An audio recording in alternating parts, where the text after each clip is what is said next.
Welcome to our channel. Today we how to authorize adding a pod on Vanguard accounts, complete guide step by step clearly. To authorize adding a payable on death, or pod, designation to your Vanguard accounts, start by logging into your Vanguard account. Navigate to the My Accounts section. Select the account to which you want to add the pod designation.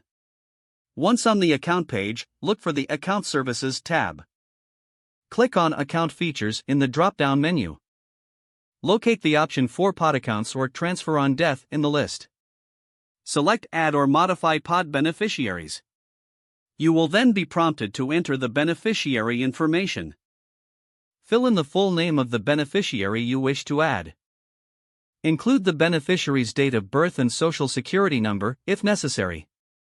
Select the percentage of the account you would like them to inherit. You can add multiple beneficiaries if desired. Once all beneficiary details have been entered, review the information for accuracy. Confirm that you understand the implications of adding a pod designation. Click on the Submit button to finalize your changes. You should receive a confirmation notice regarding the changes made. If you encounter any issues, consider contacting Vanguard's customer service for assistance. Your pod designation is now set up and will be effective immediately upon confirmation. If the page does not load, refresh the browser or try again in a private or incognito window. Make sure you are using the correct email address, then retype it carefully to avoid small typos.